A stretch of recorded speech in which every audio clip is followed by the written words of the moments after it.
కొన్ని కొన్ని ప్రాంతాల్లో కట్టుబాట్లు చాలా వింతగా ఉంటాయి. అంటే ఒక అమ్మాయికి అబ్బాయికి మధ్య, ఒక అమ్మాయికి అబ్బాయికి మధ్య పెళ్లి అనేది ఎలా జరుగుతుందంటే అప్పట్లో ఇప్పటికే కొన్ని కొన్ని సాంప్రదాయాలు ఉంటాయి. ఉంగరం పెడితే పెళ్ళి అయిపోయినట్టే, లేదంటే హిందూ సాంప్రదాయం ప్రకారం తాళి కట్టి నుదుటిన బాసికం కట్టి ఆ నెత్తిన జీలకర్ర బెల్లం పెడితే ఆ ముహూర్తం టైంకి పెళ్ళి అయిపోయినట్టే. ఇది హిందూ సాంప్రదాయం. ఇది ఎక్కువ మంది ఆచరిస్తూ ఉంటారు మన చోట. అయితే కొన్ని చోట్ల మాత్రం నుదుటిని బొట్టు పెడితే పెళ్ళి అయిపోయినట్టే, కొన్ని చోట్ల ముద్దు పెడితే పెళ్ళి అయిపోయినట్టే, కొన్ని చోట్ల ఒక హగ్ ఇచ్చుకుంటే పెళ్ళి అయిపోయినట్టే. ఇప్పుడు తాజాగా బీహార్లో ఒక ప్రాంతంలో ఇదే సంస్కృతి ఉందట.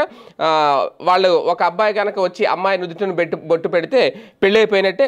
తాజాగా ఒక ఆర్కెస్ట్రా నడుస్తోంది, అది కూడా ఒక పెళ్లిలో. ఆ పెళ్లిలో ఒక ఆర్కెస్ట్రా పెడితే ఆ పెళ్లి చూడడానికి ఒక కుర్రోడు వచ్చాడు. అక్కడ ఆర్కెస్ట్రాలో ఒక అమ్మాయి పాటలు పాడుతోంది.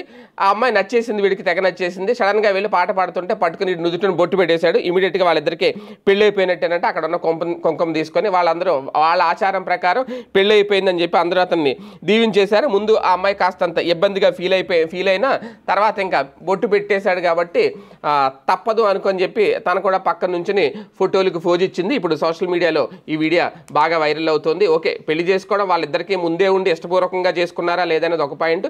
లేదు ఇలాగే ఇంకా బొట్లు పెట్టేస్తే పెళ్ళి అయిపోద్ది అని అనుకుంటే అదొక వింత ఆచారం, విచిత్ర ఆచారం అనేది ఇప్పుడు సోషల్ మీడియాలో రేజ్ అవుతున్న పాయింట్.